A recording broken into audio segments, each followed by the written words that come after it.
Las noticias, protagonistas y tendencias del momento. César Miguel Rondón, en Conexión Radio. La voz que cuenta la historia mientras ocurre.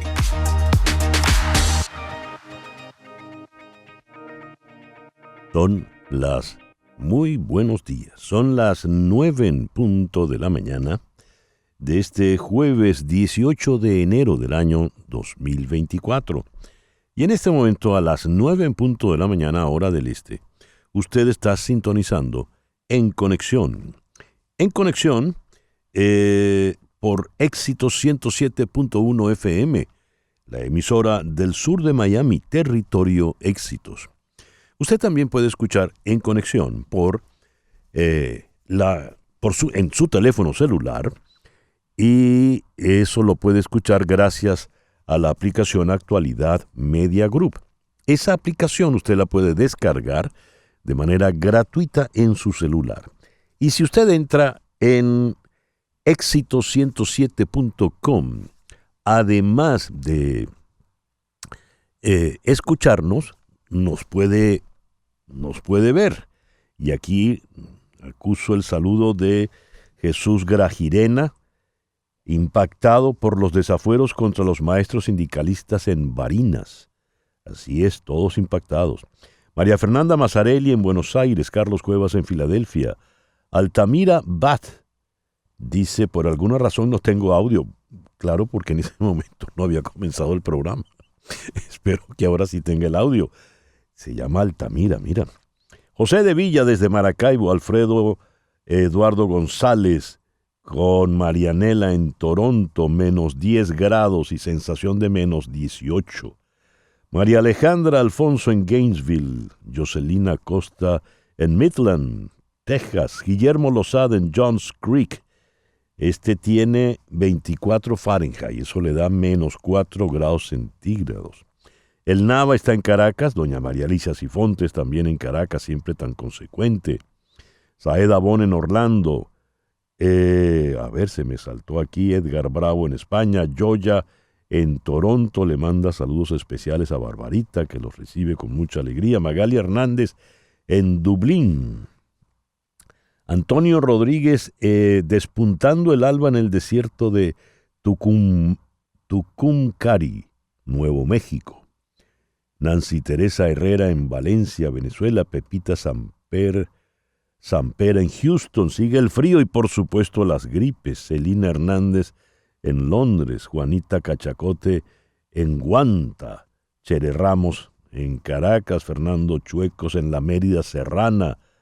Ani Galvis, Ani Mimón en Bogotá con sol fuerte y picante. Qué raro. Bueno, gracias a todos por reportar la sintonía de En Conexión. En Conexión es una producción de Floralicia Anzola para Éxito 107.1 FM. Muy buenos días, Floralicia. Ajá, por aquí está la camarita. Buenos días a todos. Feliz día jueves, y ustedes saben que el jueves aquí se llama Juernes. Que Barbarita lo llames Juevernes. Juevernes, sí. Laura Rodríguez está en la producción general. Muy buenos días, Laura. Muy bueno. ¿Qué pasó con Laura? Muy buenos días a todos y feliz día. Mariel Sofía Rodríguez en Madrid, encargada de la producción informativa. Muy buenos días, feliz jueves para todos. Jesús Carreño en la edición y montaje. Carlos Prato en los controles. Buenos días, Carlos. Buenos días. Y el señor Sergio Gómez.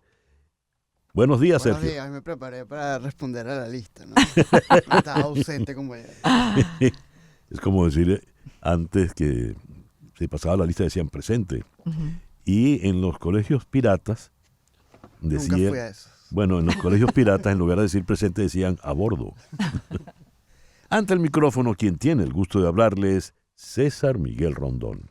Hoy, jueves 18 de enero, es el día de Santa Margarita de Hungría, Santa Priscila o Santa Prisca, San Deicolo, San Jaime Hilario Barbal, San Voluciano, Prisca Dávila, me viene ahorita a la memoria esa talentosa pianista venezolana. En el calendario astrológico de Enrico Mariani tenemos que desde la madrugada la luna está creciente en Tauro. La luna de Tauro es la luna de la estabilidad, la luna de la prosperidad, la llenura y la abundancia. Si la luna de Aries es una luna para iniciar una dieta para adelgazar, la luna en Tauro es para engordar. Es la luna de los ahorros, es la luna para invertir, comprar bienes muebles e inmuebles, es la luna de la prosperidad. Luna creciente en Tauro, Sol en Capricornio este jueves 18 de enero del año 2024. Hoy es el Día Internacional del Síndrome de la Hemiplegia Alternante. Esta es una enfermedad rara que afecta a 1 de cada 1.000.000 de niños. Es una enfermedad neurológica que causa parálisis de un lado del cuerpo o en ambos.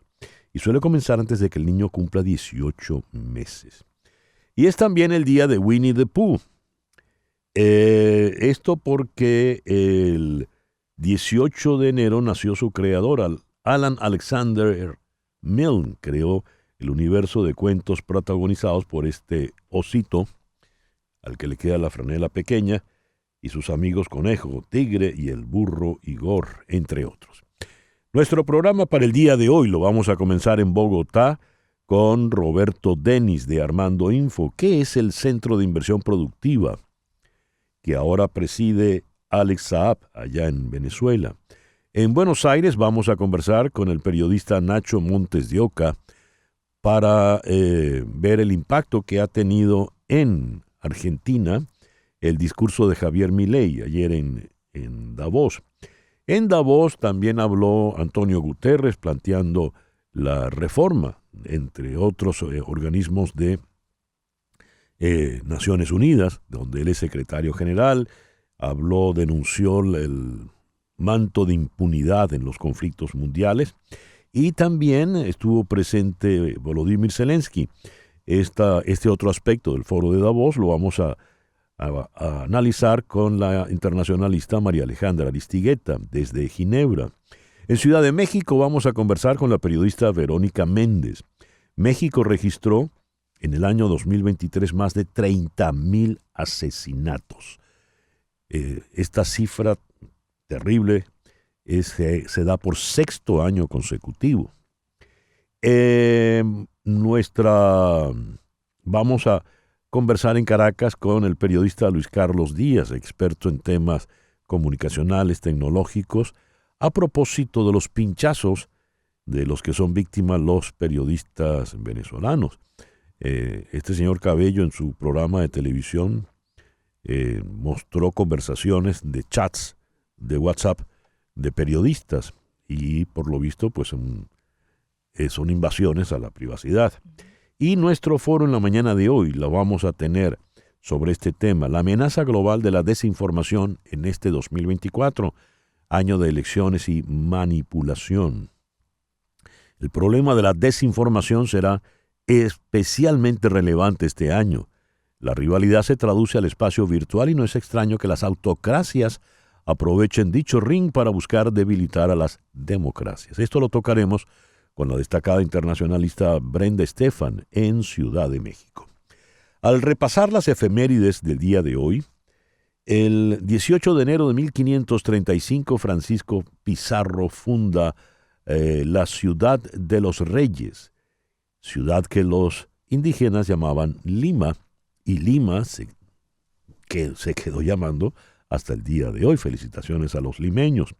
El 18 de enero de 1867 nació en Nicaragua el gran poeta Rubén Darío, para muchos el mayor representante del modernismo literario en español. La princesa está triste, ¿qué tendrá la princesa? Oh, juventud, divino tesoro, que te vas para no volver. Cuando quiero llorar no lloro y a veces lloro sin querer, de las que se le quedan a uno ahí atrás en el cerebelo por siempre. El 18 de enero de 1892 nació Oliver Hardy. ¿Recuerdan la pareja del cine mudo del gordo y el flaco?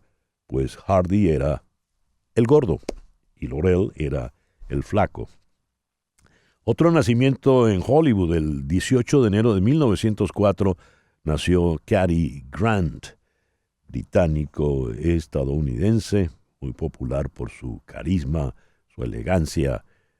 Hizo de todo tipo de películas, sobre todo con Alfred Hitchcock. El 18 de enero de 1936 murió Roger Kipling, poeta británico.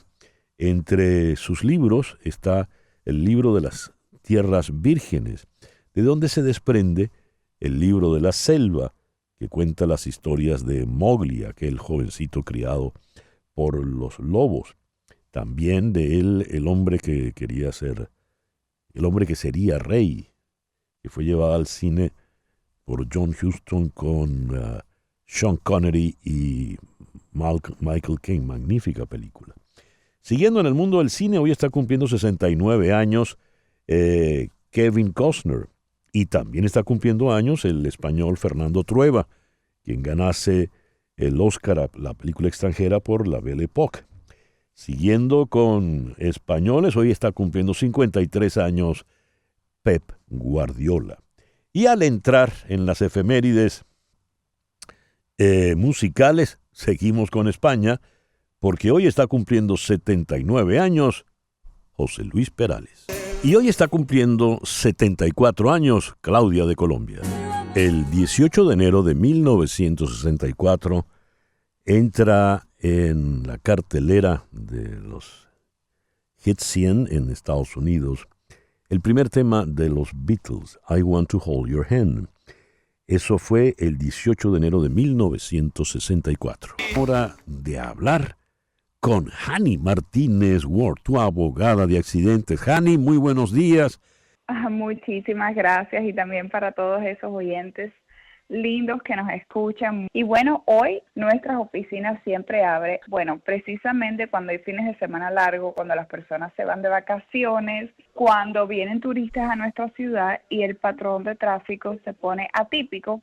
Ahí es exactamente cuando suceden los accidentes. Así que queremos recordarle que solamente la ley le da 14 días para hacer un reclamo, para llamarnos. Si usted no nos llama dentro de los 14 días, entonces pierde todo derecho.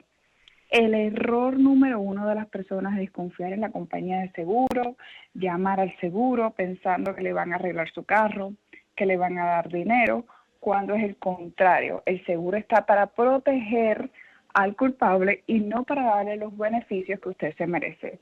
Por ello, usted debe tener guardado en la memoria de su teléfono celular el teléfono de Hani Martínez Ward. Se lo digo, 855-DOLOR-55. 855-DOLOR-55. Y esto equivale a 855-365-6755. Le repito, 855-365-6755. Hani, solo te ocupas tú y tu oficina de las víctimas, ¿verdad? No de los culpables. Exactamente, y es que hacemos. Mira, mi esposo, por muchos años antes de abrir nuestra práctica juntos, defendió a las compañías de seguro. Él sabe exactamente las tácticas que las compañías de seguro usan, y hoy en día, más de 11 años especializado en solamente las víctimas. Así que no representamos al culpable, no representamos a la compañía de seguro, sino toda la trayectoria y todo lo que él aprendió trabajando para las compañías de seguro. Eso precisamente lo usamos hoy para defender a las víctimas de accidentes. Eso es importantísimo. Es decir, en la oficina de Hani Martínez Ward saben muy bien cómo funciona precisamente el que está en el lado contrario. Por ello le repito el teléfono de Hani, 855-DOLOR-55, 855-DOLOR-55, que equivale a 855-365-6755. ¿Algo más, Hani?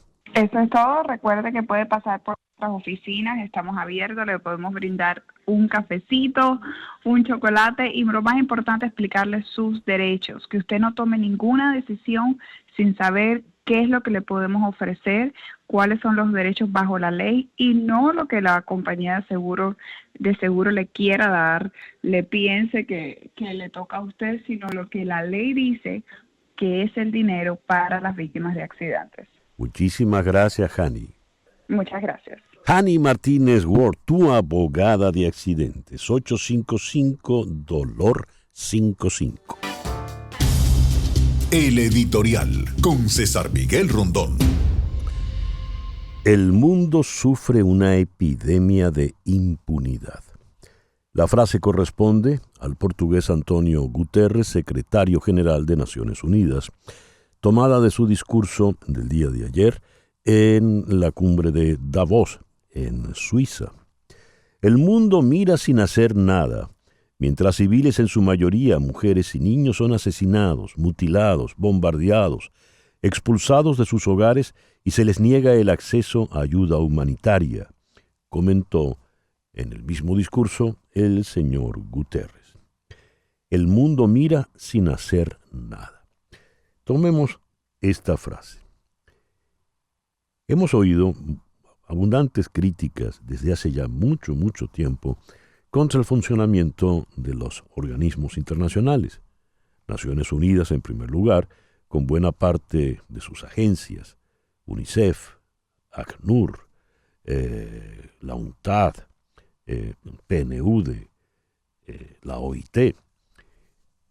Y más de uno insiste en que Naciones Unidas no tiene sentido, que estas organizaciones no tienen ningún sentido. Sin embargo, nos hemos puesto a pensar qué hubiese ocurrido en el conflictivo mundo de la posguerra desde 1945 al presente si no existiesen estas instituciones. Hubiese sido, por supuesto, muchísimo peor. De manera tal de que no se trata de eliminar, porque si se elimina, ¿con qué nos vamos a quedar? Ahora bien, el órgano fundamental de Naciones Unidas es, por supuesto, el Consejo de Seguridad, donde las grandes potencias tienen poder de veto, el nefasto poder de veto, con lo cual, pues, el único órgano que puede determinar intervenciones de tipo armado, bélicas, se ve básicamente de manos amarradas. Pues bien, el señor Guterres entiende el conflicto y en ese mismo discurso reconoció que el sistema multilateral nacido tras la Segunda Guerra Mundial, del cual Naciones Unidas es uno de sus principales exponentes, necesita profundas reformas, ya que, dijo Guterres textualmente, no se puede construir un futuro para nuestros nietos con un aparato creado por nuestros abuelos. En este sentido, el secretario general de Naciones Unidas destacó que en septiembre se va a organizar la llamada Cumbre del Futuro, enfocada en buscar soluciones a los grandes retos que afronta el mundo actual, entre los que destacó el cambio climático y los desafíos de la inteligencia artificial. Pero insistió en el tema del Consejo de Seguridad. Hay que reformar el Consejo de Seguridad de Naciones Unidas para evitar y resolver conflictos, reequilibrar las relaciones geopolíticas y dar a los países en desarrollo una voz proporcionada en el escenario mundial.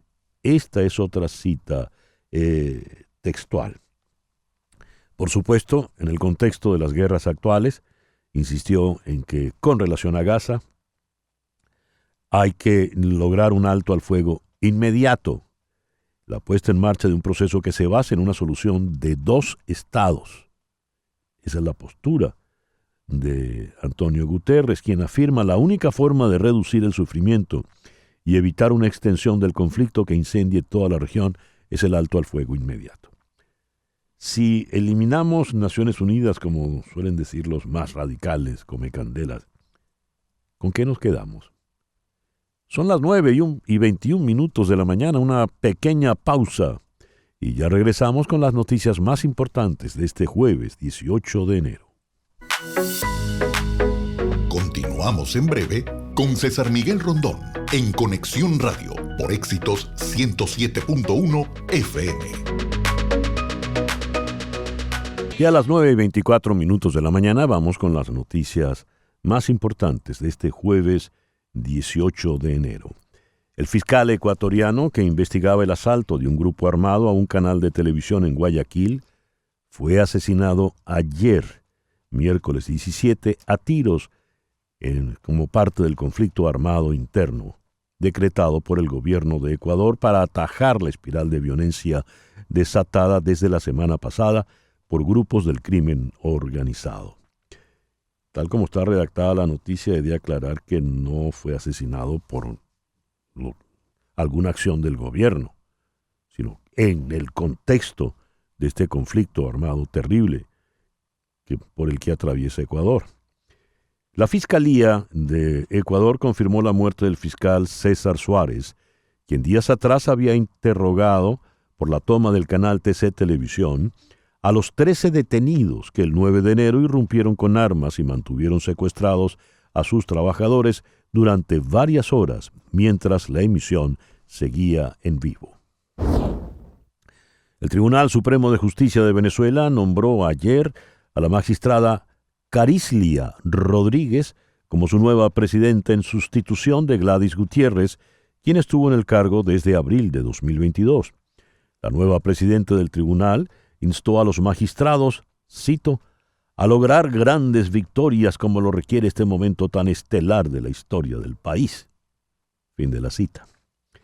La sala electoral que preside la magistrada Rodríguez fue la que en octubre pasado suspendió todos los efectos de las distintas fases del proceso de las primarias opositoras celebradas el 22 de ese mes. Esta designación se concretó mientras la defensa de María Corina Machado, que lleva varios días asistiendo a la sede del tribunal, espera que el máximo tribunal de la República se pronuncie sobre el levantamiento de la inhabilitación que pesa sobre la señora Machado. Mientras una brutal explosión ártica llega al este de los Estados Unidos, un nuevo sistema de tormentas invernales está trayendo lluvias heladas y condiciones precarias al noroeste del Pacífico. Al menos 40 personas han muerto a causa del peligroso clima invernal en 9 estados desde el 12 de enero. Se han reportado muertes en Arkansas, Illinois, Kansas, Mississippi, Nueva York, Oregón, Pensilvania, Tennessee y Wisconsin. Las tormentas consecutivas ahora están dando un mortal golpe doble al noroeste con lluvia helada y hielo en Oregón y Washington, y fuertes nevadas en el interior de la región hasta el final de la semana, según el Servicio Meteorológico Nacional. Los meteorólogos advierten que las carreteras heladas y las líneas eléctricas caídas están provocando cierres de carreteras y cortes de energía que afectan a decenas de miles de personas. Estados Unidos sancionó ayer miércoles al expresidente de Guatemala, Alejandro Yamatei, prohibiéndole la entrada a su territorio y lo acusó de haber participado en hechos de corrupción durante su mandato. En un comunicado, el portavoz del Departamento de Estado, Matthew Miller, aseguró que Estados Unidos tiene información creíble que indica que el expresidente Yamatei aceptó sobornos a cambio del desempeño de sus funciones públicas durante su mandato. Las acciones de Yamatei, impidiendo el traspaso de poder a Bernardo Arévalo, subrayó el señor Miller, socavaron el orden de la ley y la transparencia gubernamental en Guatemala. Pakistán lanzó ataques de represalia contra Irán. Estados Unidos lanzó nuevos ataques contra los hutíes de Yemen y el jefe del ejército de Israel advirtió que la probabilidad de que la guerra con Hamás se expandiera para incluir al Líbano era ahora mucho mayor. La política interna en Irán e Israel es un factor clave de las crecientes tensiones regionales. Los recientes ataques de Irán contra Pakistán, Siria e Irak, inusuales porque fueron llevados a cabo por el propio país y no por los representantes de los que Teherán a menudo depende, fueron diseñados en parte para, cito, tranquilizar a los conservadores en Irán y a los aliados militantes en el extranjero, según un análisis de The New York Times.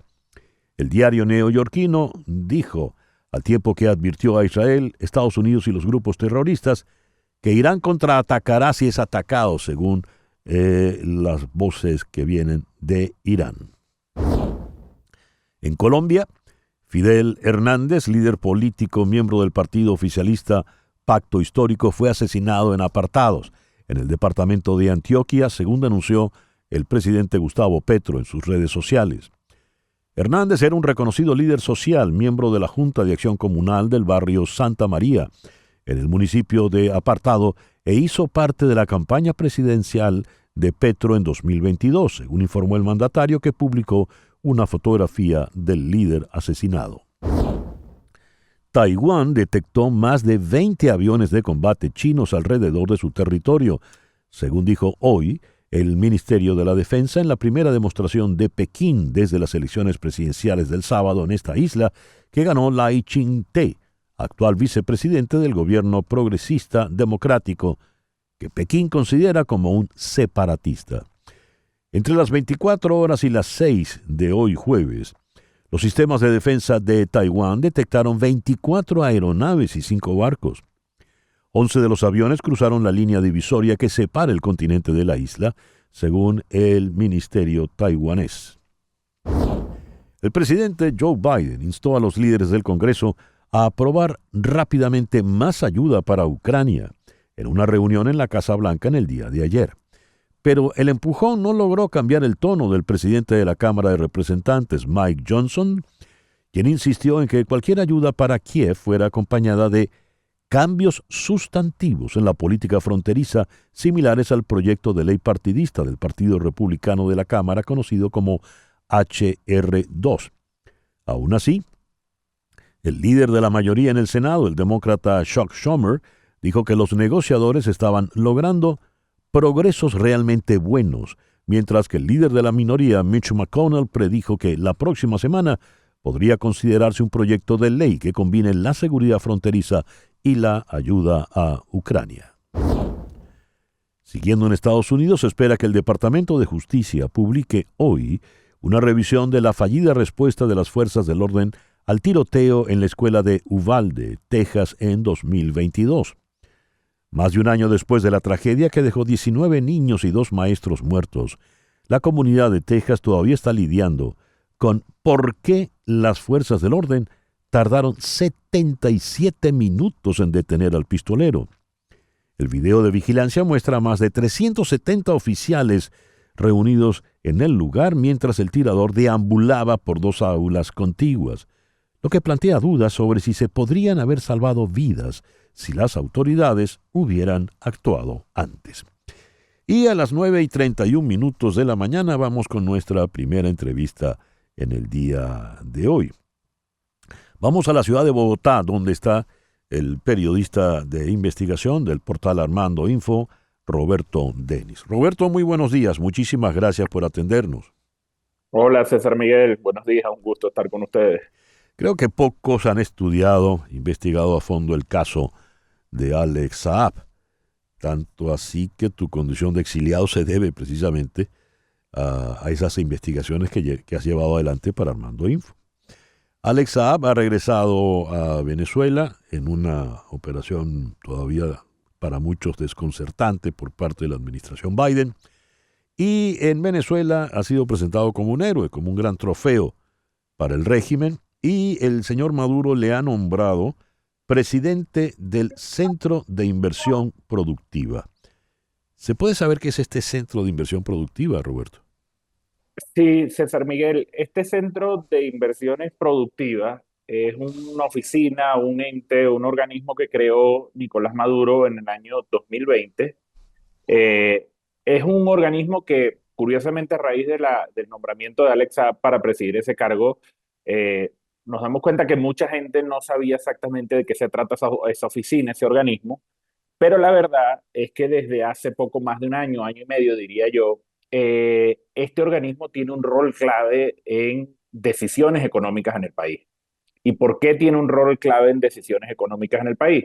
Porque este organismo se ha convertido en una suerte de oficina alcabala por donde debe pasar todo el mundo que quiera hacer negocios con el gobierno, que quiera hacer, no sé, negocios en materia petrolera, negocios en materia de minería. Debe pasar por esa oficina, y en esa oficina, digamos, es como que empiezan las negociaciones y le dan, digamos, de alguna manera un visto bueno. En los últimos tiempos, esta oficina estaba directamente controlada por el grupo de Delcy Rodríguez. De hecho, este organismo, este Centro de Inversiones Productivas, está adscrito a la vicepresidencia de la República. Ahora, con el nombramiento de Alex Saab, yo creo que esto es un mensaje muy evidente de parte de Nicolás Maduro y Cilia Flores, los dos grandes benefactores de Alex Saab desde que llegó a Venezuela hace más de una década, de querer decir que, bueno, que el señor Alex Saab vuelve a los negocios y de que el señor Alex Saab va a volver a tener, digamos, la preponderancia y la importancia que durante años tuvo en la sombra, como digo, en los negocios que le daban Nicolás Maduro y Cilia Flores a este señor Alex Saab. ¿Alex Saab le reportaría directamente a Maduro o a Delcy Rodríguez? No, no, César Miguel, eso es directamente a Nicolás Maduro. O sea, yo creo que si algo ha quedado claro en todo esto, es que el señor Alex Saab era una preocupación fundamental de Cilia Flores y Nicolás Maduro. Eh, es una figura que solo, digamos, desde el punto de vista político, la ascendencia política de ellos, evidentemente es el señor Nicolás Maduro. De hecho, recordemos, César Miguel, que Álvaro Pulido, el socio en todos los negocios que hizo en Venezuela, Alex Saab, está preso en el SEBIN todavía desde abril del año pasado. Y entre otras cosas está preso porque el señor Álvaro Pulido nunca fue del agrado de Delcy Rodríguez. Así que de manera pues que no tengo dudas, como digo, creo que también es un mensaje a lo interno del chavismo de Nicolás Maduro. Ya no es solo, digamos, la fotografía con Alex Saab, el trofeo, el héroe que vuelve, el falso héroe que vuelve a casa por las gestiones de Nicolás Maduro, sino es un mensaje, yo creo que a todas esas facciones internas que tiene el chavismo por la pelea de lo financiero, de lo económico, de decir, bueno, volvió el señor Alex Saab y el señor Alex Saab vuelve a los negocios que nosotros decidamos. Sí, es cierto que Alex Saab es, perdón, como se ha dicho, el testaferro de Maduro. ¿Es ahora Maduro el que va a manejar directamente sus propiedades? En buena medida va a ser así. De hecho, durante años y durante la peor crisis económica que vivimos los venezolanos, desde 2015-16 en adelante, eso fue así. Es decir, todo lo que hizo el señor Alex Saab ligado al tema de los CLAP, por ejemplo, incluyendo la importación de comida fraudulenta con sobreprecio, era decisión estricta de Nicolás Maduro. El manejo del petróleo con barcos con crudo venezolano de PDVSA supuestamente para evadir las sanciones, que se fue de Venezuela, pero el dinero nunca entró a PDVSA. Eso era decisión de Nicolás Maduro. Por eso es que Alex Saab hacía eso. O sea, yo no tengo la menor duda. Hay un elemento importante que no dije, César Miguel, que este centro de inversiones productivas, entre otras facultades, a raíz de todo el tema de las sanciones, el bloqueo, como lo denominan, digamos, en la jerga revolucionaria, este centro de inversiones tiene la potestad de hacer negociaciones secretas, es decir, que puedan estar por encima de cualquier otro ente, es decir, no rendirle cuentas a una contraloría, no rendirle cuentas ni siquiera probablemente a una fiscalía que se atreva a investigar algo. Eso es potestad de ese centro de inversiones. Y eso es exactamente lo que hizo Alex Saab durante años. Durante años Alex Saab manejó discrecionalmente negocios opacos, negocios cuestionables, negocios marcados por la corrupción y por el beneficio directo para él, y nadie lo investigó. De manera pues que yo creo que ahora Alex Saab, además, termina siendo un poco paradójico, porque durante más de 3 años y medio, desde que fue detenido, nos machacaban que este señor era un diplomático, una suerte diplomático venezolano, pero a la hora de nombrarlo en un cargo, a donde lo pusieron es un cargo donde sencillamente va a controlar negocios de la manera más discrecional posible. ¿Cuánto dinero ha pasado por las manos de Alex Saab? O mejor dicho, ¿cuánto dinero representa Alex Saab?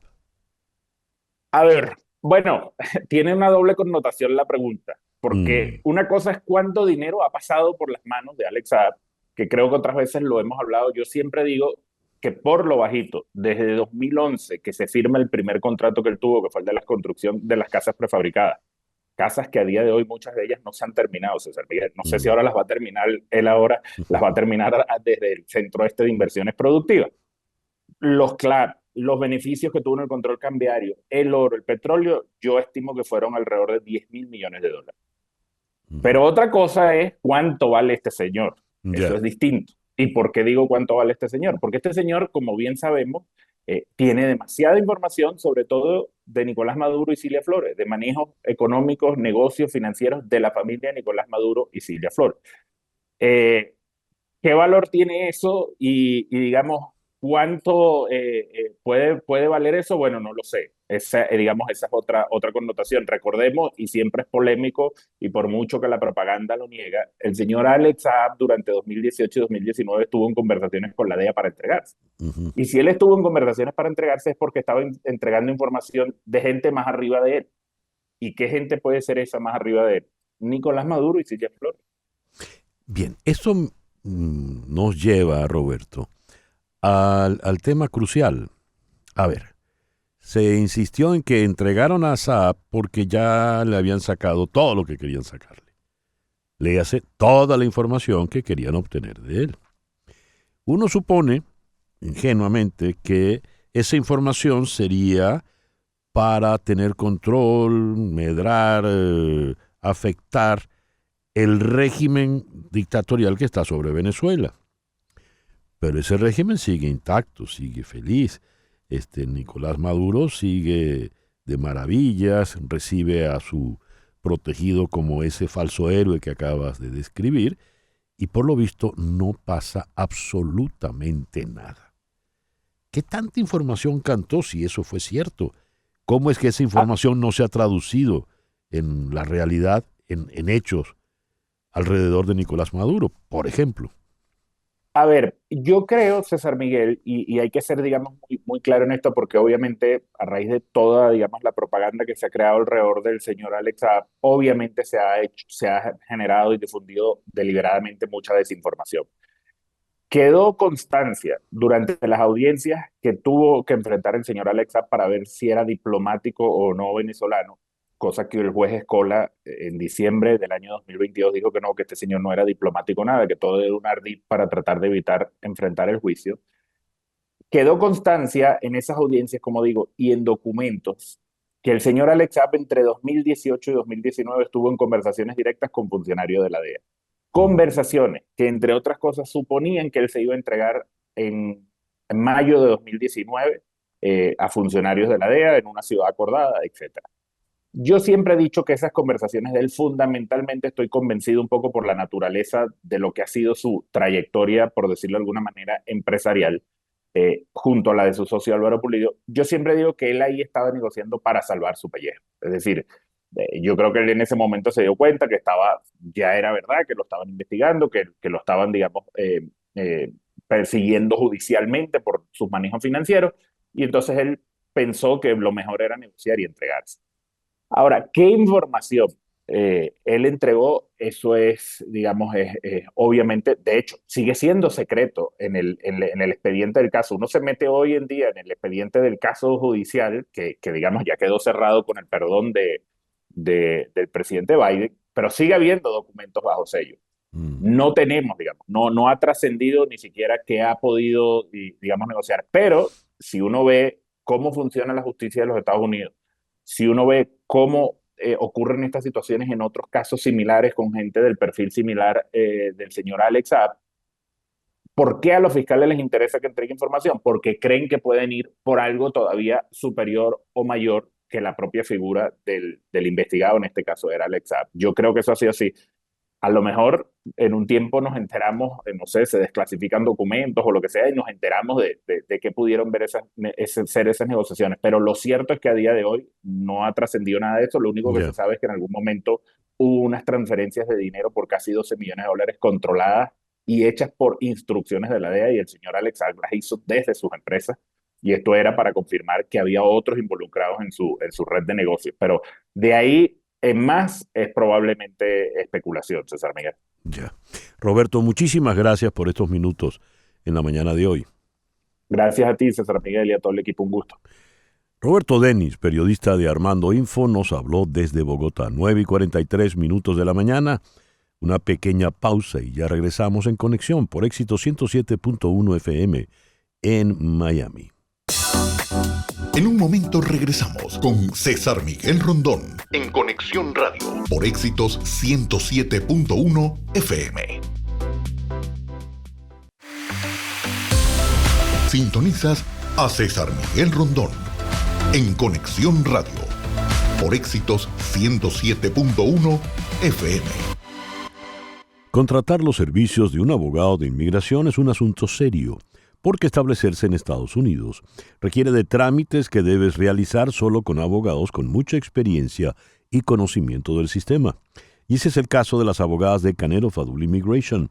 Especialistas en todo tipo de visas, suman ellas más de 55 años de experiencia, asesorando desde la solicitud de la visa hasta la obtención de la residencia y posterior ciudadanía. Si necesitas asesoría para inmigrar y establecerte en Estados Unidos, llama al 844-8MIGRAR, 844-8MIGRAR, que equivale a 844-864-4727. Di que llamas de mi parte y la primera consulta será gratis. También puedes escribir a inmigraya@canerofadul.com. Canero Fadul Immigration, reputación, confiabilidad y efectividad. Javier Milei fue en vuelo comercial acompañado de su canciller y ministra de Finanzas, la señora Modino, su secretaria, que es su hermana, a Davos, y allá no habló de la Argentina, pero sí habló de las bondades del capitalismo en contra del socialismo. Se fajó duro en contra del feminismo, de los ecologistas, de los socialdemócratas, de los socialcristianos. Occidente está en peligro, dijo Milei, frente al socialismo empobrecedor. El Estado no es la solución. El Estado es el problema mismo, dijo Milei en su condición de jefe de Estado de la Argentina. A ver, a efectos de Argentina, que no pasa por una situación económica precisamente cómoda, ¿cómo ha sido recibido esta actuación internacional del presidente Milei? Vamos a Buenos Aires, allí está el periodista Nacho Montes de Oca. Nacho, muy buenos días, muchísimas gracias por atender nuestra llamada. Nacho, tienes el mute colocado, a ver. Sí, ahora sí, no me he dado cuenta, pido disculpas. Un gusto como siempre. Gracias, Nacho. A ver, ¿cómo se ha recibido allá en Argentina esta actuación internacional de Milei? Se recibió en un 50 y 50. La mitad del país está asombrada por la venta personal de sus ideas que hizo Milei, y el otro 50 lo aplaude porque estamos atravesando un momento de extremo fanatismo y de polarización respecto a la figura de Milei, que a poco más de un mes de haber asumido todavía sigue generando un efecto conmocionante, y estamos lejos de pensarlo tranquilamente. Así que todavía estamos bajo el efecto del asombro. 50 y 50. Para algunos fue una actuación magnífica y para la otra mitad fue un papelón. Nacho, por lo general los presidentes latinoamericanos, cuando han acudido al foro de Davos, van para exponer básicamente la situación doméstica de sus países, habida cuenta que se le está dirigiendo a una audiencia de grandes empresarios, de grandes inversionistas mundiales, los más grandes del mundo. El señor Milei no habló de esto. ¿Por qué? No. Es un contrasentido porque Argentina tiene un déficit calculado de inversión directa de 34.000 millones por año. Esto es un cálculo de lo que necesita Argentina, no de inversiones financieras o capitales golondrinas. Argentina necesita que las empresas vengan e inviertan y aporten un capital para cubrir el déficit de los dólares que salen, para que la gente lo entienda mejor. Argentina necesita que venga al mundo trayendo dólares para evitar que se desbalancee la cuestión por los dólares que se tienen que ir en concepto de deuda y en concepto de multas y recargos, etc. Entonces, el problema está en que en lugar de haber aprovechado esa vidriera que le ofrecía Davos para decir, bueno, miren, tenemos litio, tenemos carne, tenemos trigo, tenemos petróleo, vengan, inviertan, en vez de haber hecho un prospecto de la Argentina, hizo un prospecto de sus ideas que ya se conocían, es decir, que ya estaban en la red, estamos en la era de la comunicación. Entonces, sí, se empieza a vislumbrar un fenómeno que algunos habíamos advertido, y es que Milei no es un político de la casta, sino que es un producto político para el consumo de las masas, que es una diferencia fundamental, porque se da en el momento en que Argentina sufre una de sus crisis más profundas y violentas. Entonces, en lugar de tener un liderazgo, lo que estamos teniendo, y en esto me hago cargo de la crítica que estoy haciendo, estamos teniendo un mandatario que está haciendo un como si, una venta, un producto para el consumo de las masas, y eso es quizás algo que es un lujo que podrían darse sociedades que tienen sus cuentas y sus sociedades ordenadas. A ver, allí en Davos, entre esas grandes inversionistas, se topa nada menos que con la señora Georgieva, la presidenta del Fondo Monetario Internacional, con el cual, pues ya lo sabemos todos, la Argentina tiene una relación, un compromiso no precisamente llevadero. Obligación, sí. Hubo por decirlo de alguna forma, ¿no? ¿Hubo algún contacto directo en ese sentido, Nacho? Hay un preacuerdo que tiene que llegar al comité ejecutivo, que es donde se aprueba finalmente si se da el dinero o no por 4.700 millones de dólares que Argentina necesita para pagar al FMI. Es decir, Argentina necesita un acuerdo del Fondo Monetario, es como el banco, tiene que estar de acuerdo con nosotros para prestarnos plata para poder pagar la deuda que tenemos con ese mismo banco. Exacto. No obstante, el problema de la deuda con el Fondo Monetario es apenas un 10% de nuestro problema de deuda entre interna y externa. Hablamos de 4.700 millones. Días atrás, una corte de Nueva York falló en contra de la Argentina en un juicio por la estatización parcial de YPF, la petrolera argentina, y nos obliga a pagar 16.000 millones de dólares. Es decir, vuelvo a lo que decía antes, el como si, ¿no? Es el anunciar un acuerdo con el Fondo Monetario por 4.700 millones sin poder dar una respuesta que se va a hacer con los 16.000 millones, o sea, un embargo mucho mayor. Pero bueno, me parece que de alguna manera esta política vista como espectáculo, de hecho Milei proviene de la televisión, él deviene del panelismo en la televisión argentina, es un fenómeno que tendríamos que prestar atención en todo el mundo, porque estos políticos que se venden como productos de consumo en reemplazo o como placebo para los políticos reales o los políticos de fondo, podría ser algo que tenga que enfrentar no solamente Argentina, sino otros países, habida cuenta la recepción que está teniendo Milei en un foro tan importante como el de Davos. Nacho, una última pregunta. A efectos del pueblo argentino, ¿qué rédito político le puede dar al señor Milei ir contra el feminismo, ir contra los ambientalistas, los ecologistas? ¿Qué gana allí? Cuando una sociedad está en crisis como la Argentina, con una hiperinflación que se sostiene, con enormes problemas de deuda, con convulsión social apenas controlada, siempre es bueno marcar un adversario, un enemigo, para polarizar a una sociedad y distraer la atención.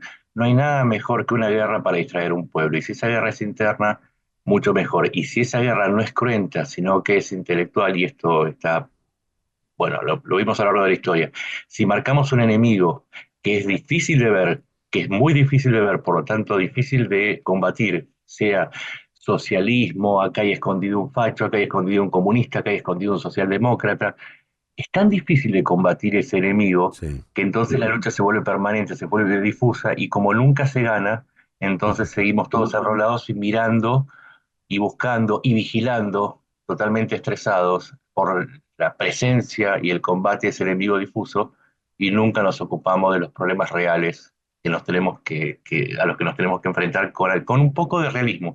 Argentina, en este sentido, está atravesando un periodo adolescente. Estamos en un periodo de transición. Milei es eso, es un periodo de transición a una etapa que todavía no sabemos a dónde nos va a conducir. Qué buena definición, un periodo adolescente. Nacho, muchísimas gracias por habernos acompañado en esta mañana. Perfecto. Gracias a ustedes. Perdón, una última aclaración. Cuando me refiero a periodo adolescente es el yo. Ajá. Eso es Milei. Es el ego desatado. La diferencia entre el adolescente y la persona adulta es que la persona adulta ya entiende que el mundo no se arma en torno a uno. Sí, Y eso fue el discurso de Davos. En lugar de hablar del conjunto, habló de sí mismo.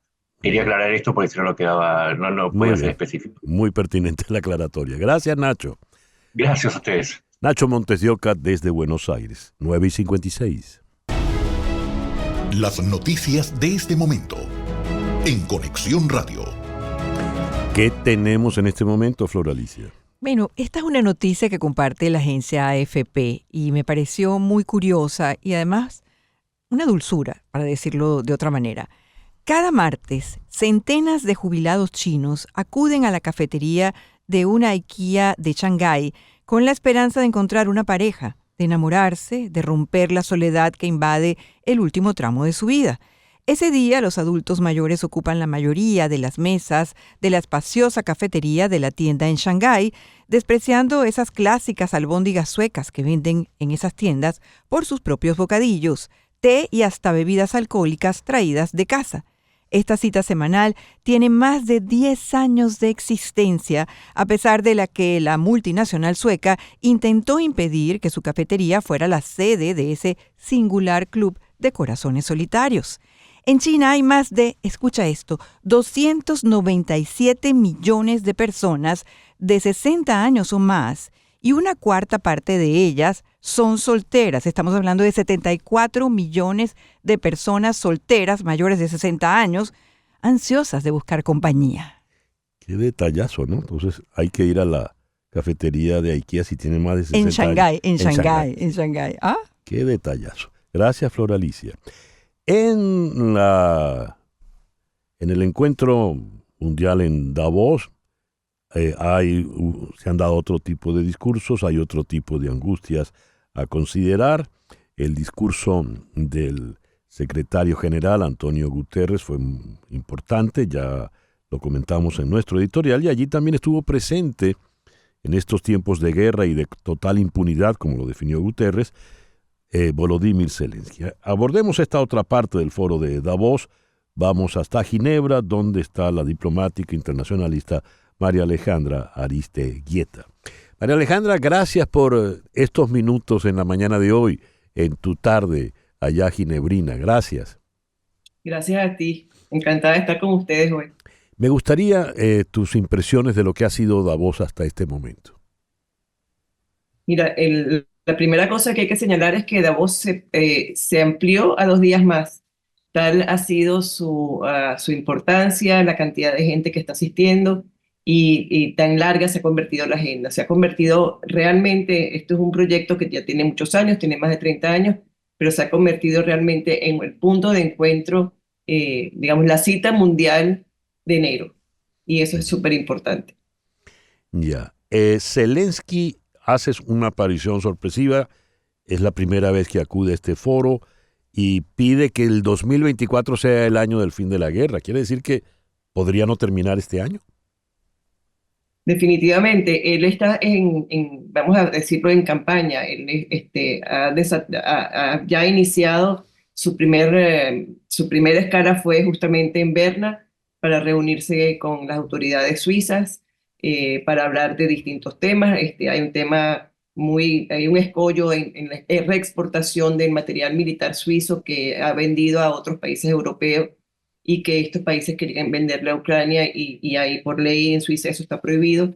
Pero además Zelensky le pidió expresamente al Consejo Federal Suizo, en la cabeza de su nueva presidenta que se estrenó ahora en el mes de diciembre, que hicieran una conferencia de paz que es indispensable en estos momentos para justamente avanzar en lo que debería venir después. Y esto fue, te digo, lunes en la mañana, lunes en la tarde, siguió de allí para Davos a dar este discurso que ha sido realmente muy importante porque habla de la guerra, habla de esta necesidad de acabar con la guerra, porque hubo retroceso el año pasado, ¿no? En el 2023 él sintió que la contraofensiva no fue tan impactante como hubiera deseado y pasaron un periodo de estancamiento y en este momento hay un retorno de las fuerzas rusas que poco a poco están recuperando de nuevo territorio. Entonces, hay que evitar que se vuelva crónica esta guerra y por eso hizo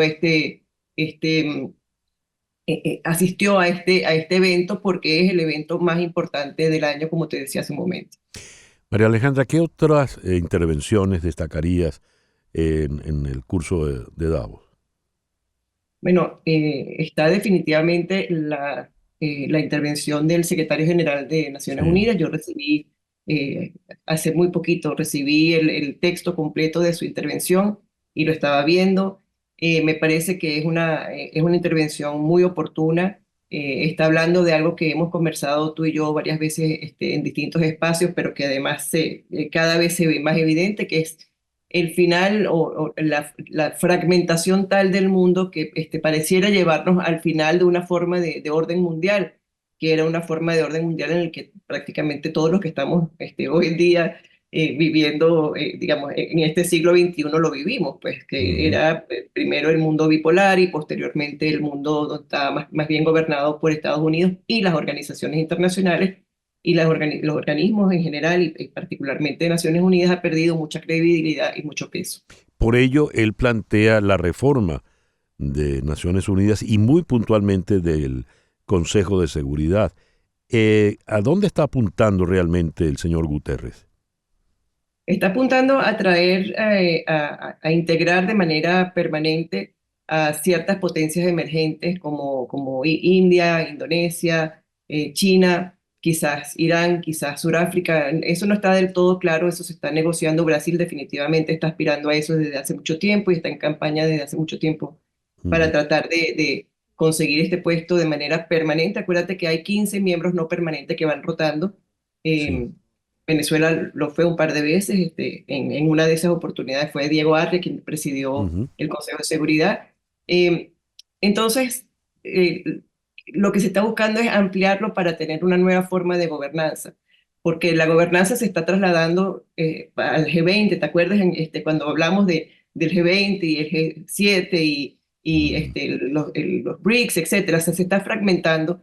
Y entonces, antes de que se siga fragmentando y que cada quien aplique las normas a su manera y que cada quien haga su cocina a su gusto, tenemos que tratar de regresar a todo el mundo el redil al campo Sí. cercado de la normativa internacional para evitar que cada quien siga haciendo lo que le da la gana. Y ya es muy, muy evidente, o sea, desde el COVID para acá se ha hecho muy, Sí. muy evidente cómo cada quien está haciendo, se está sintiendo.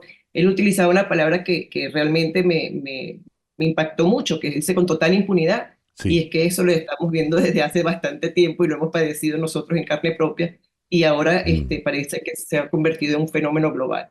Epidemia de impunidad, dijo textualmente. María Alejandra, muchísimas gracias por estos minutos en esta mañana. Encantada como siempre, muchísimas gracias a ti. Gracias. La doctora María Alejandra Aristeguieta es internacionalista y diplomática, nos habló desde la ciudad de Ginebra. 10:04 de la mañana, una pequeña pausa y ya regresamos con el foro En Conexión por Éxito 107.1 FM en Miami.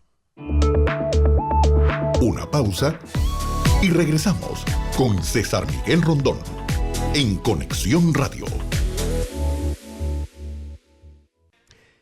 A propósito del foro de Davos, leo esta frase que me llama la atención. Quienes encabezan la cumbre del Foro Económico de Davos consideran que el mayor riesgo para el mundo este año no es el cambio climático, la economía o la salud global, sino la desinformación. ¿Cómo va a ser? Leo, el problema de la desinformación será relevante en 2024, el mega año electoral, ya que 4.000 millones de personas, la mitad de la población global, está llamada a las urnas. Estas ideas que he leído son de la destacada internacionalista mexicana Brenda Estefan. Vamos entonces a Ciudad de México. Brenda, muy buenos días, muchísimas gracias por acompañarnos. Muy buenos días, estimado César Miguel, siempre un gusto estar en tu programa. A ver, ¿cómo es que la desinformación, un concepto si se quiere abstracto, pueda ser más grave que un problema de salud global planetario o el problema climático o el problema económico? ¿Cómo es eso? Porque justamente la desinformación puede complicar los otros problemas. Es decir, el tema del cambio climático, cuando vemos que hay pues corrientes negacionistas de esta realidad, pues desde luego puede ampliarse en, pues digamos, en la opinión pública a través de falsas noticias. El problema de la desinformación y las falsas noticias es que pueden crear una famosa realidad alterna. Estos famosos otros datos, crear una idea pues diferente de lo que es apegado a la verdad. Lo cierto es que tenemos hoy una tiktokización del espacio público, digo yo, donde a través de las redes sociales se discuten los grandes problemas sociales y de los países. Y no tenemos necesariamente los controles o la educación digital entre la sociedad para distinguir cuál información de la que les llega es cierta y cuáles no. Esto se complica aún más con la inteligencia artificial y el surgimiento de estas herramientas que pudiesen resultar muy útiles, pero al mismo tiempo peligrosas por el mal uso que se les puede dar, particularmente en un contexto electoral. Ya lo decías, estimado César Miguel, este es el mega año de elecciones, más de la población, más de la mitad de la población global, un poco más de 4.000 millones de personas acudirán a las urnas en 70 países y pues esto le pone a la democracia mucha presión debido a pues esta desinformación, grandes campañas en redes sociales que han sido develadas en los años en el pasado y en el antepasado, ponen de manifiesto que esto no es ningún invento, sino una realidad preocupante. A ver, no es bueno caer en maniqueísmos, ¿verdad? Pero a beneficios de una conversación como esta, tratemos de ver la película de los ladrones y los policías, ¿verdad? ¿Quiénes son los buenos? ¿Quiénes son los malos?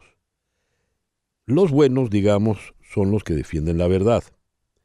Los buenos serían la elección democrática, honesta, franca, transparente, que lleve al poder al candidato que legítimamente eligió la mayoría de su país, ¿verdad?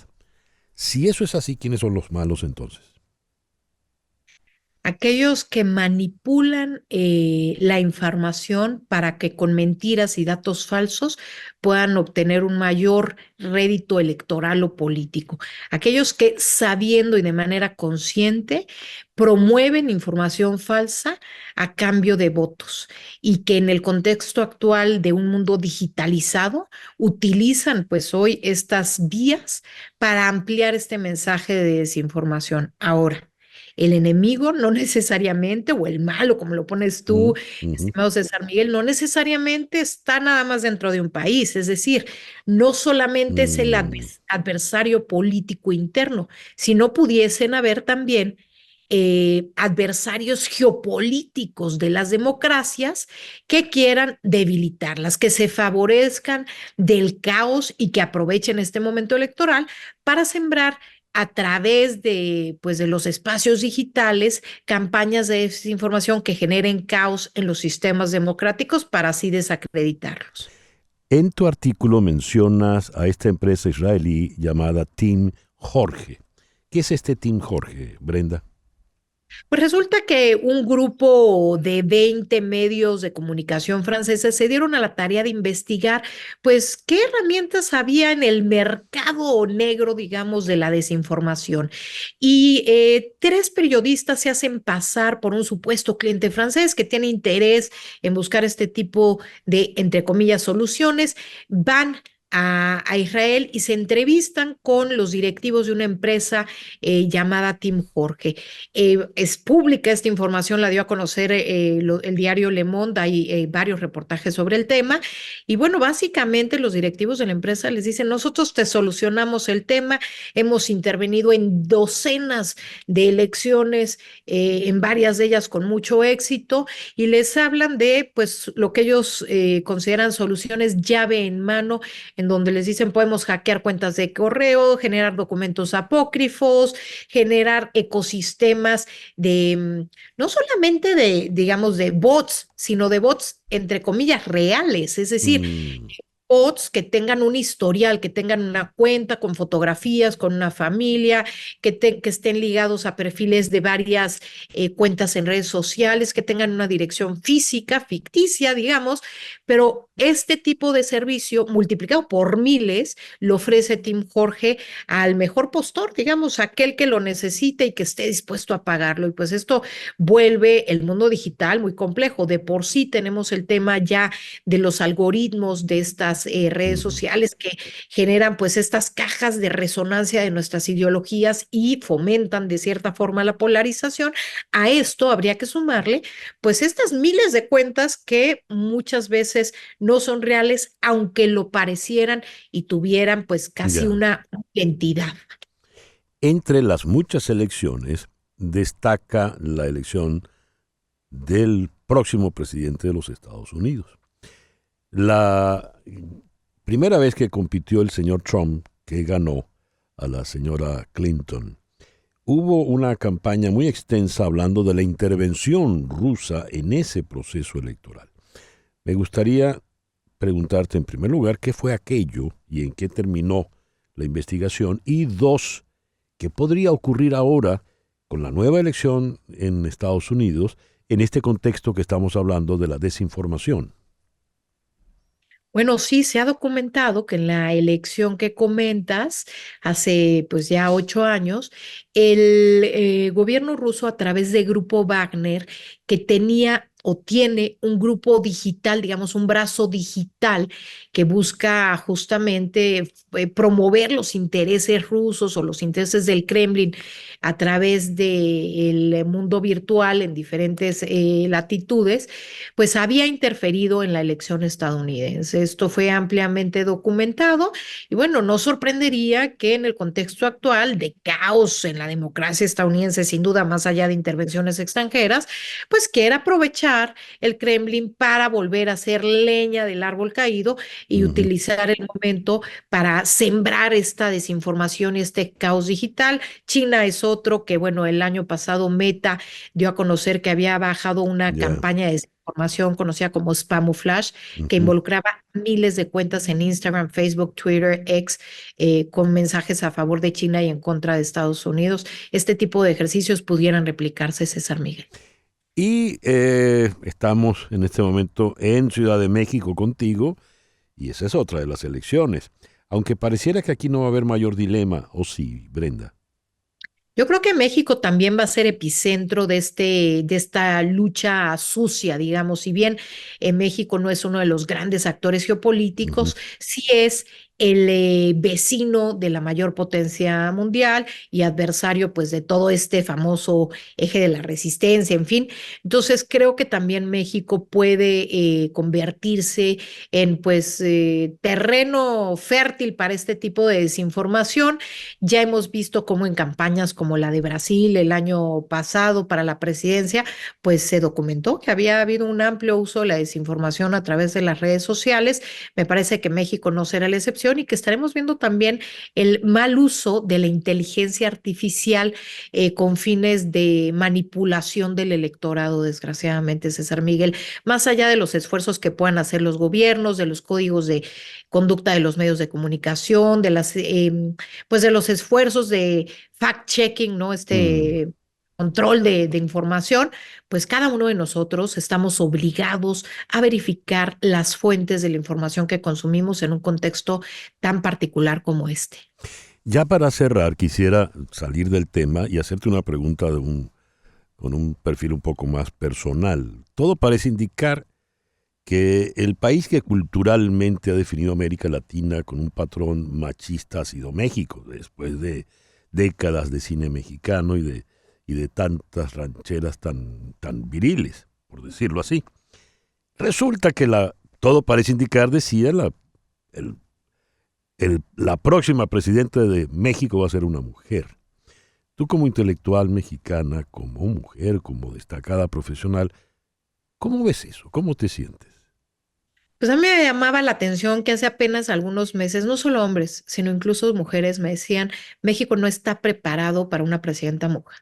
Y lo que hemos visto es que no es si está preparado, no, es que va a ser mujer. Tenemos las dos candidatas con mayor probabilidad de llegar a la presidencia del país son mujeres. Hay por ahí un candidato de un partido menor, Movimiento Ciudadano, que aprovechando esta visión que comentabas, pues del machismo acendrado entre la sociedad mexicana, dice, pues con que consiga los votos de los que no quieren votar por una mujer, pues algo tendré, pero en realidad el juego no está con él. El juego está entre Xóchitl Gálvez y Claudia Sheinbaum. Me parece que es una buena noticia que haya esta apertura para la participación de la mujer en México y me parece importante, pues ya tomando en cuenta que será una mujer la presidenta y que ya hay la participación de mujeres a través de los partidos políticos mayoritarios, bueno, ahí sí hacer un análisis de los perfiles, porque creo que más allá del género, sí es importante hacer una diferencia entre quien está, digamos, manipulada desde el gobierno y que es una candidata a modo del presidente y la candidata de la oposición, pues que es una candidata apoyada no solamente por el resto de los partidos de oposición, sino por la sociedad civil organizada, que me parece pues tiene un esfuerzo mucho más importante y bueno, veremos cómo se desarrollan las cosas. Estamos ya a unos meses de la elección presidencial. Muy bien, asumo tu idea, tu sugerencia como un compromiso, de forma tal de que la próxima vez que conversemos con estos micrófonos, pues será para abordar más a fondo el caso de la señora Gálvez y la señora Sheinbaum y qué puede esperar México de ambas, ¿verdad? Con todo gusto, César Miguel. Muchísimas gracias, Brenda, por acompañarnos en esta mañana. Gracias a ustedes por el espacio. Muy buenos días. Brenda Estefan, internacionalista desde Ciudad de México. 10:20 de la mañana, una pequeña pausa y ya regresamos en Conexión por Éxitos 107.1 FM en Miami. En un momento regresamos con César Miguel Rondón en Conexión Radio por Éxitos 107.1 FM. Y a las 10:25 hemos de volver a México, porque México es noticia y esta es lamentable. México registró más de 30,000 asesinatos por sexto año consecutivo en el año 2023, marcando el período más violento en la historia contemporánea de México. Hablando de un país que ha tenido periodos realmente violentos, pero este es el más, estos últimos 6 años. Vamos a Ciudad de México, allí está la periodista Verónica Méndez. Verónica, muy buenos días. Por favor, conecta, mejor dicho, el audio porque estás en mute en este momento. Háblame, a ver. No te oigo. A ver. ¿Aquí me escucha? Aquí te escucho perfectamente. Qué gusto, César. Feliz año. Siempre es bueno volvernos a escuchar, volvernos a conectar en este 2024. Aprovecho para desearte feliz año nuevo para ti, para tu familia, para el equipo, para tu programa. Estamos arrancando un 2024 muy violento en el país, pero sin dejar de mencionar que el 2023 ha sido uno de los periodos más violentos en México. Secuestros, desapariciones, asesinatos, homicidios dolosos, asaltos. Es un año en que sí, como bien lo señalas, se suma a la larga lista de homicidios en nuestro país, 30,000 más tan solo en el 2023. Se estima que en este gobierno la lista de muertos y de desaparecidos ya alcanza los 160,000 personas en México. César, y ante ello, ante una cifra tan escalofriante, ¿qué dice el señor López Obrador? El presidente Andrés Manuel López Obrador, para él todo esto es amarillismo. Todo esto son noticias escandalosas que solamente buscan golpear a su administración, que solamente buscan hacer mal a su gobierno. Eso es lo que dice el presidente Andrés Manuel López Obrador ante la ola de violencia, ante la la inseguridad que se vive en el país. Y más en este momento, César, que estamos ya en pleno periodo electoral en México. Ha de saber nuestro auditorio que estamos en un periodo en el que se prepara ya la elección presidencial y más de 20,000 cargos de elección popular. ¿Sabes qué significa eso? Que estamos frente a la elección más grande en la historia de México y en la vida democrática de nuestro país. Súmale a la violencia, súmale a la delincuencia, lo agitado con lo que empieza este año electoral. De hecho, yo ya en estos momentos, pues prácticamente me estoy preparando porque hoy es el cierre de precampaña de la candidata oficialista Claudia Sheinbaum. Va a ser un mega evento aquí en la Ciudad de México. ¿Y qué han dicho las aspirantes a la presidencia de la República sobre la violencia y sobre la inseguridad? Ajá, ¿qué han dicho? Xóchitl Gálvez, la opositora, la aspirante opositora, la ingeniera, ha declarado que verdaderamente hay lugares en el país donde el narcotráfico y la delincuencia organizada se ha apoderado de las comunidades, de las rancherías, de las ciudades. Es el narco el que manda, es lo que dice Xóchitl Gálvez, lo que ha encontrado ella en sus recorridos a lo largo y a lo ancho de la República Mexicana, mientras que Claudia Sheinbaum, la candidata oficialista, la candidata de López Obrador, dice que no, que el país está muy bien, que la estrategia de abrazos y no balazos ha funcionado muy bien en el país, solo que le refutan los opositores en qué país vive usted, señora, porque todas las cifras apuntan a que todos Ahora, los delitos han aumentado. Si es así, tal como lo estás describiendo, Verónica, ¿de qué manera puede afectar electoralmente esto a la señora Sheinbaum si ella es partidaria del cero balazos más abrazos más, como dicen allá en México, ya me hice bolas. Abrazos, no balazos. Abrazos, no balazos. ¿De qué manera la puede perjudicar? Sin duda que este es un tema muy espinoso. El tema de la inseguridad y de la corrupción para el gobierno de López Obrador es su talón de Aquiles. Y de ahí se está agarrando la opositora Xóchitl Gálvez para evidenciar, para insistir en que este gobierno es un fracaso. Y lo dijo el domingo en un acto público, también en el cierre de su precampaña. O votan por la continuidad, que es inseguridad, violencia y corrupción, o votan por el cambio para reconstruir el país. Está muy cerrada la contienda, aunque las encuestas favorecen al oficialista Claudia Sheinbaum. Déjame decirte que la opositora Xóchitl Gálvez no se queda atrás. Y el evento que tuvo el domingo pasado, también aquí en la Ciudad de México, fue una muestra de que hay músculo y, como decimos aquí en México, hay tiro. Hay tiro entre las candidatas, aunque te agrego que de última hora Movimiento Ciudadano, el Movimiento Naranja, subió como precandidato y posteriormente va a ser su candidato a un diputado llamado Jorge Álvarez Maínez. Él no tiene ni conocimiento ni muchas posibilidades de alcanzar a las precandidatas a la presidencia de la República, y de lo que lo han acusado ha sido de ser un candidato esquirol, porque lo único que va a hacer es dividir el voto opositor. Ya. Pero veremos, porque esa cifra de 160,000 personas asesinadas en el gobierno, durante el gobierno de López Obrador, es una cifra escalofriante, sin lugar a dudas. Muy dura, César. Sí. Y déjame agregarte solamente en 30 segundos un asunto. Arrancamos el año con el secuestro de 31 migrantes en Matamoros, que después los encontraron, quedaron en libertad, y el gobierno dijo, ya los rescatamos. No los rescató el gobierno. El narco los liberó porque sus familiares pagaron los rescates. Muchos migrantes tienen familiares en Estados Unidos que son los que mandaron para que los rescataran. No los están rescatando. Ayer levantaron y secuestraron a una mujer activista muy importante en el activismo de buscar a las personas desaparecidas, y otra activista, Ceci Flores, le dijo a los narcos, por favor no le hagan nada.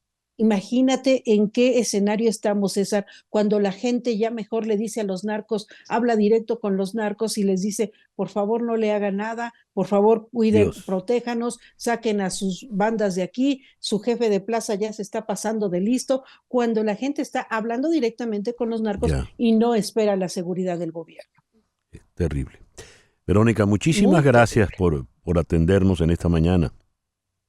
Los abrazo mucho, feliz año y nos mantenemos pendientes porque esto apenas empieza, querido César. Ya lo veo.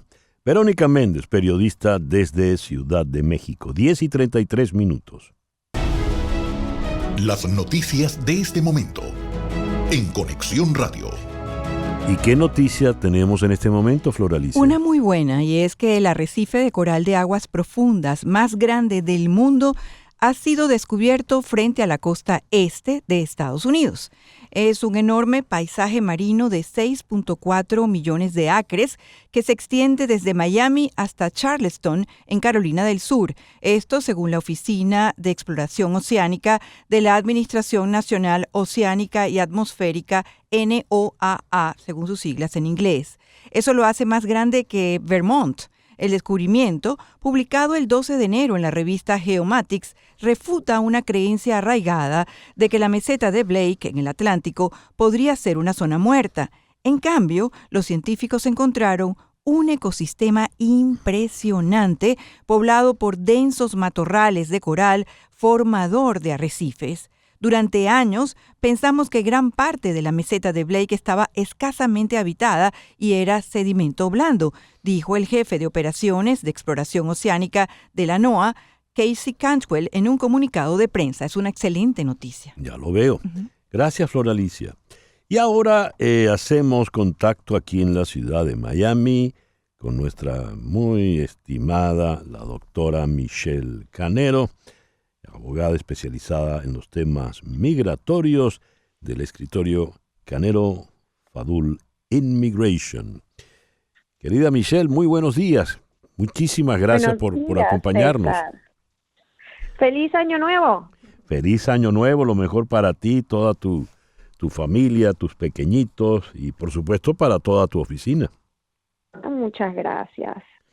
Hay que hablar del TPS de los venezolanos y hay que registrarse. ¿Por qué?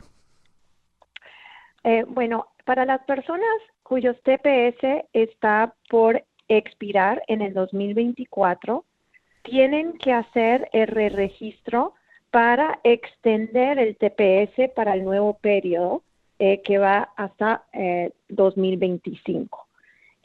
Hay personas cuyos TPS han estado pendientes todavía y esas personas cuando se les aprueba van a tener la aprobación para el nuevo periodo ya. Entonces, si tu caso de TPS sigue pendiente, no tienes que registrar, pero si ya lo tienes aprobado y se te está por expirar, tienes que registrar.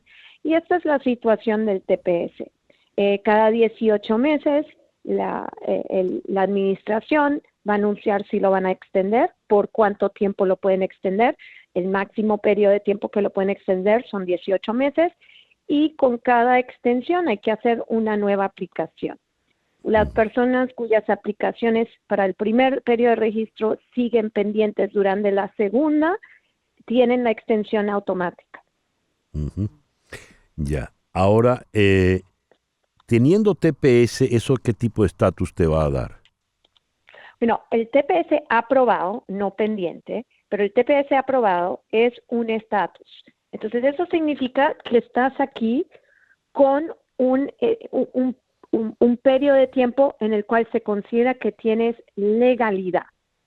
No es como, por ejemplo, el asilo pendiente o si aplicas a un cambio de estatus a residente. Durante la pendencia de esas aplicaciones, aunque el gobierno te da un permiso de quedarte aquí, no es un estatus legal. En cualquier momento, si quieren, pueden sacarte de los Estados Unidos. Por eso es muy peligroso cuando una persona comete un delito y tiene un asilo pendiente o tiene un caso de cambio de estatus o ajuste de estatus pendiente, no quieren hacer nada que los ponga en los ojos de inmigración, porque si inmigración en su discreción decide que no quieren reconocer el periodo de tiempo autorizado, los pueden deportar por no estar con estatus. Es por esto que todas las personas que tienen casos de asilo pendiente, les recomiendo que si califican para el TPS, lo aplican. Porque eso no significa que vas a abandonar tu aplicación de asilo, simplemente significa que si por alguna razón te rechazan el asilo, te lo niegan, no te pueden deportar y no te pueden iniciar deportación porque tienes un estatus legal. Ahora, si entraste con visa de turista o alguna otra visa, aplicaste al asilo, se te expiró esa visa y solo tienes el asilo pendiente, si te llaman a tu entrevista y te rechazan el caso, te van a referir a corte e iniciar deportación. Puedes de nuevo retomar tu caso de asilo frente a la corte, pero ahora estás en deportación porque no tienes un estatus legal. Y ese es el beneficio. El TPS entra aquí porque ahora no te pueden iniciar deportación.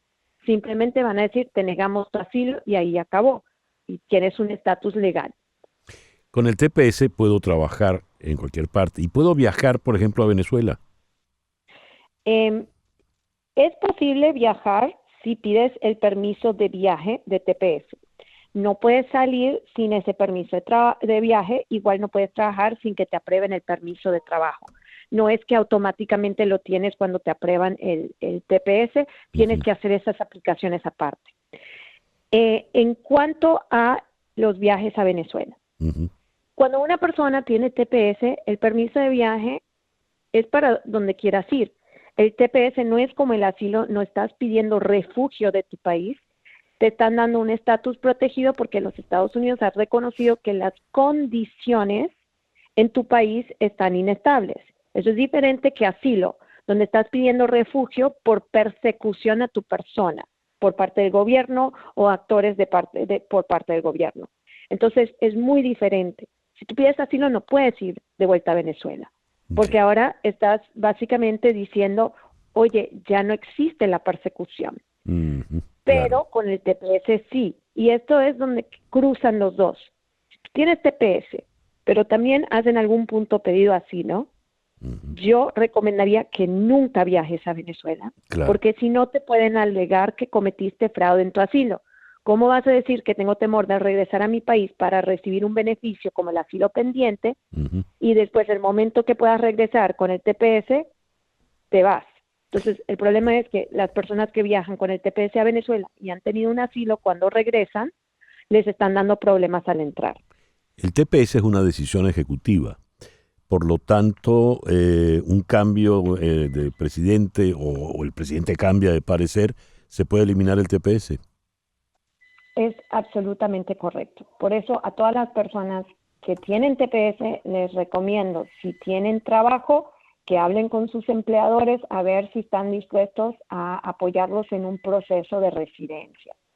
Si tienen un familiar que los puedan pedir, que también exploren esa opción. El TPS es un puente, es una curita, es una solución de corto plazo. Tienes que usar ese estatus para buscar una solución permanente. El asilo no es el camino. Para la mayoría de las personas, el 90% de los asilos son negados. Entonces, hay que buscar una solución permanente que tiene que ser o por empleo o por familia, porque esas son las únicas dos clasificaciones de residencia que existen. Ya. Bueno, cualquier otra consulta que usted quiera hacerle a la doctora Michelle Canero, llame por favor a este número, 8448-MIGRAR. Les repito, 8448-MIGRAR, que equivale a 844-864-4727. Cuando llame, diga que está llamando de mi parte, que la primera consulta será gratis. Así es, se lo ha dicho la propia doctora Michelle Canero. También puede escribir a inmigraya@canerofadul.com. Michelle, muchísimas gracias por atendernos en esta mañana. No, gracias a ti, César, siempre. La doctora Michelle Canero, abogada especializada en inmigración del escritorio Canero Fadul Immigration, 8448-MIGRAR. 10:42 minutos de la mañana, una pequeña pausa y ya regresamos. Continuamos en breve con César Miguel Rondón en Conexión Radio por Éxitos 107.1 FM. Los viejos, gloriosos tiempos del sonero clásico del Caribe. Vengamos al presente. este señor Diosdado Cabello, en su programa de televisión por el canal del Estado, que es un programa especie de chismes, alguien lo definió como una especie de chepacandela de la política, presentó una conversación de periodistas, de un grupo de periodistas en WhatsApp, un chat de WhatsApp, y impúdicamente, pues sin ningún tipo de pudor, mostró todo lo que los periodistas habían conversado.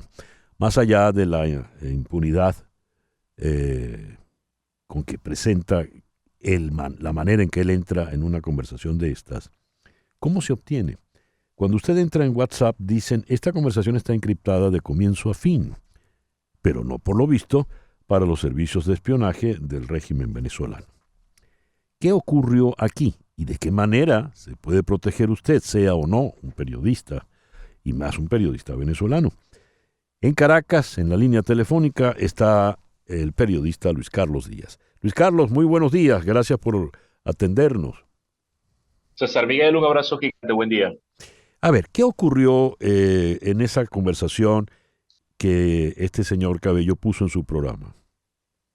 Bueno, se violó la privacidad de un grupo de periodistas que además existe desde hace años y que tiene como función que estén informados de las actividades de la Asamblea Nacional del año 2015.